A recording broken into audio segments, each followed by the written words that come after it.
So, how does something as simple as a notice about trash and a broken fence blow up into this massive lawsuit alleging corruption at City Hall? Well, that's what we're going to unpack today. It's a story out of Phoenix, Arizona that pulls in a homeowner, a city official, and a fight that might just expose a pretty shocking real estate scheme. Right at the center of this whole thing is a really explosive claim from a forensic investigation. The report basically says a city employee might have weaponized their public power for their own private financial gain. I mean, that single claim just sets the stage for this dramatic showdown, pitting one homeowner against the very city he lives in. So you gotta ask, how did investigators even get to such a serious conclusion? We really need to dig into the evidence and follow the trail that's been laid out in all these court documents. Okay, so the lawsuit lays out this really shocking allegation of abuse of power.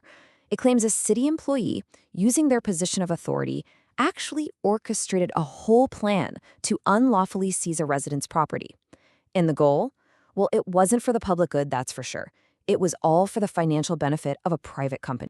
But, to really get the full picture here, we have to rewind. Let's go all the way back to the beginning, because it all started with some routine paperwork that honestly looked completely normal at first. Okay, it all kicked off with this document right here, a pretty standard notice of ordinance violation. The city pointed out some common stuff, accumulated trash, some debris, and a fence that needed fixing. The homeowner was given a date to get it all cleaned up. Seems straightforward enough, right? Nothing to see here? Or so you'd think. But this is where things start to get really weird. The city attached an estimated cleanup cost of $21,000. Just let that sink in for a second. $21,000 for some trash and a broken fence. I mean, that number just seemed outrageously high, and it was the first major red flag in this whole case. And then things escalated fast. The stakes went from a crazy high fine to potentially losing the entire property. Just like that, the city declared its intent to foreclose on the home because those abatement costs hadn't been paid. So what gave them the power to do this? Well, it's this legal tool called a municipal abatement lien. Basically, it gives the city the right to put a claim on your property to get back what they spent on cleanup. It's a tool that's supposed to benefit the public, right? But the huge question in this lawsuit is whether it was used or completely abused. But the homeowner, a guy named Keith Hartl, he wasn't just going to roll over and accept this. No way. He decided to fight back. He took the city to court, and his whole argument was that the entire process was totally flawed right from the get-go. And his legal team came out swinging with some key arguments. First, they claimed the foreclosure notice wasn't even delivered correctly, which, under the law, would mean the court had no authority to even hear the case. But they went even bigger than that. They argued the city ordinance used to create the lien was legally invalid to begin with, calling the lien itself an act of pure fiction just made up to take his property. And you know what? His legal strategy actually started to get some traction.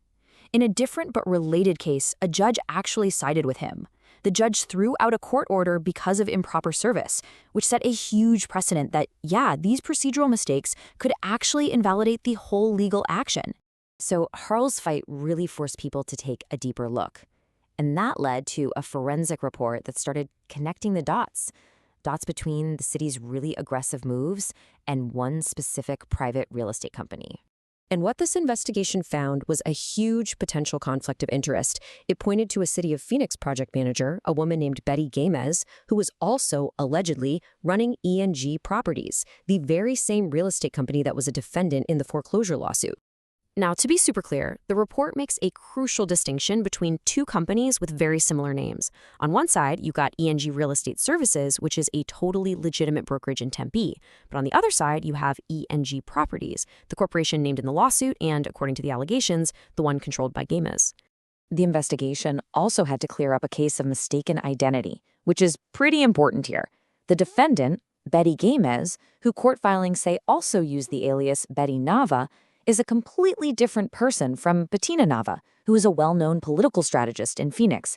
So that's a critical distinction we need to keep in mind.